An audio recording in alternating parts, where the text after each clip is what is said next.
Alright, so last year the Yankees had the best offense in baseball, scoring 943 runs, which was the best mark by any team. Now, in 2020, they're going to be retaining most of that offense that got them to that point in 2019. So, what is today's video going to be about? We are going to be predicting 1 through 9 what I think the Yankees lineup will be in 2020. Now, keep in mind, this isn't necessarily what I want the Yankees lineup to be. This is just what I think it'll be. So maybe me personally would do something different, but this is just what I believe Aaron Boone and the Yankees front office will be doing with the Yankees lineup 1 through 9 on opening day on a consistent basis. Obviously, there'll be injuries. Obviously, some players will get some days off certain days. This is what I believe the Yankees lineup will most consistently look like, and especially what it will look like on opening day. And before we get started, guys, if you're not already a subscriber, make sure you do subscribe now, as this is the #1 channel on the platform for Yankees content. With that all out of the way, let's start it off with the #1 spot. Leading off, we have DJ LeMahieu. Alright, so DJ LeMahieu had one of the best years of his career in 2019, a breakout season for the Yankees. Now, he's had great seasons before, but I would say this definitely was his best, at least power-wise. He hit .327 with a .375 on-base percentage, slugging .518,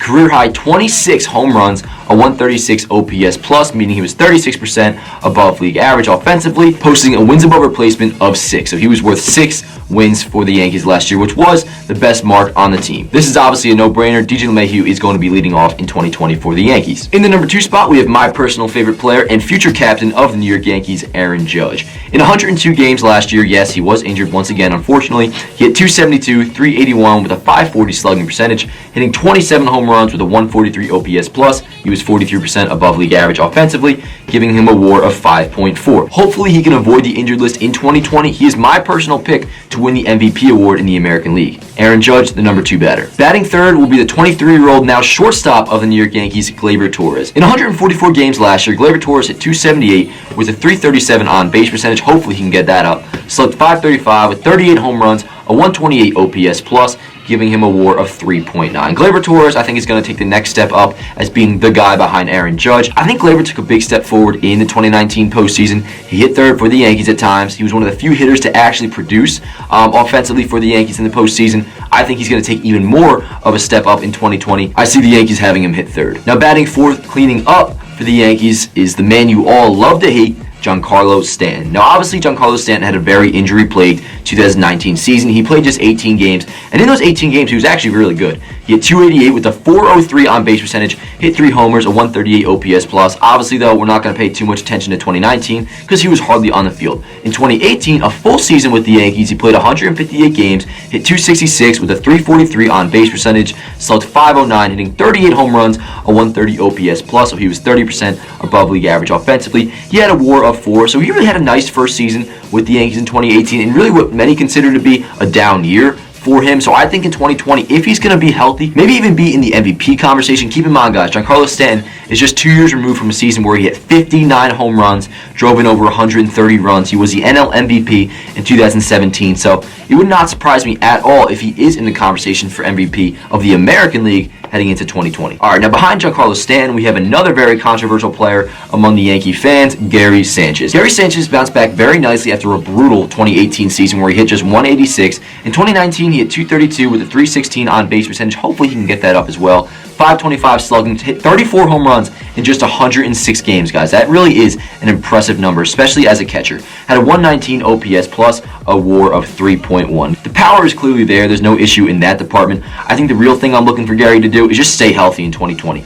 If Gary Sanchez can play maybe 130 games, we're looking at a guy that's probably going to eclipse the 40 homer mark as a catcher, which is very, very valuable. And of course, we want to see his defense continue to improve as it did in 2019 after 2018. Batting in the 6th hole, the freshly signed Brett Gardner, coming off one of the best years of his career. In 141 games, he had .251 with a .325 on base, slugged .503, a career high 28 home runs, a .117 OPS plus, a WAR of 4. Brett Gardner, we know, isn't going to hit 28 home runs. Again, the balls apparently aren't going to be juiced for the 2020 season, so I'd be shocked even if he hit 20. Maybe he'll hit 15, but that's not really what I'm looking for. He's going to be a good outfielder while Aaron Hicks is out with Tommy John. He'll be able to hold the fort down, maybe hit about .250, hopefully get an on-base in the .340 range, slug about .450 while playing good defense. Brett Gardner, I like that re-signing for the Yankees. I think it was a no-brainer for both sides. I think he'll stick right around the 6th, 7th, or 8th spot in the Yankees lineup until Aaron Hicks does come back from Tommy John surgery in late August. Batting in the 7th hole is a guy who's very, very underrated by Yankee fans. Now, Luke Voit was acquired in 2018 at the trade deadline, and in 2019 he was a little bit injured. He has totaled 157 total games with the Yankees. So basically a full season. I'm going to read you off his stats. In 157 games with the Yankees, he's hit .280, a .384 on base percentage, slugging .517 with 35 home runs, a .140 OPS plus, 40% above league average, a 3.2 WAR. Guys, he is a very, very good offensive player. If he can just stay healthy, I think he'll have a big year for the Yankees in 2020. Now, batting in the 8 hole, coming off an absolute breakout year, is Gio Urshela. In 132 games,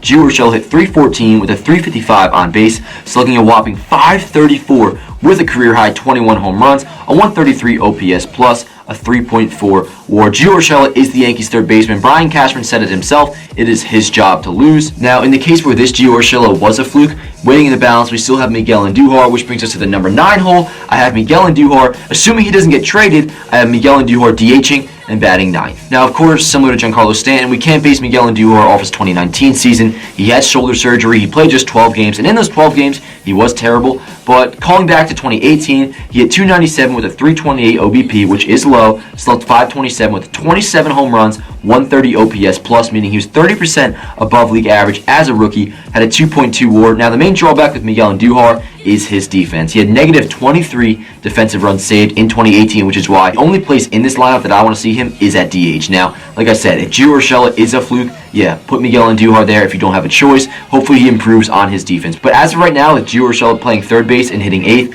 I have Miguel Andujar DHing and batting 9th. Now, this isn't necessarily ideal. This is what I think the Yankees will do in 2020. My ideal lineup doesn't even have Miguel Andujar in it. I would have Giancarlo Stanton DH and have Mike Tauchman play left field. But like I said in the beginning of this video, this is what I think the Yankees will do in 2020 if I had to guess, not what I necessarily would do. Alright, so that is my prediction for the Yankees lineup 1 through 9 in 2020. Make sure you guys do drop your predictions down below as well. I want to see what you guys have to think. Maybe you disagree with me. Maybe you agree with me. I just want to see. And before I get out of here, guys, make sure you do follow me on social media at Dan Allen Rourke on Twitter, at Dan Allen Rourke on Instagram, Yankees Avenue on Instagram, a whole bunch more down in the description below. And if you're not already a subscriber, make sure you do subscribe now, as this is the number 1 channel on the platform for Yankees content. That's going to do it for this video, guys. Hope you all enjoyed. I'll see you guys next time. Let's go, Yankees. Her body's gold like September. She burns through the night like an ember. And all those things we try forgetting, I remember. But we say we all fine, we all fine. Sunny day dreams and we up now. Vodka lemonade, I serve it up, it goes down. 75 degrees in a dope sound. All you need to live fine, to live fine. A little sunshine, cause she need it. A dose of rainfall in the evening. The waves crash down and we feel them. Say here's to the nights we steal them.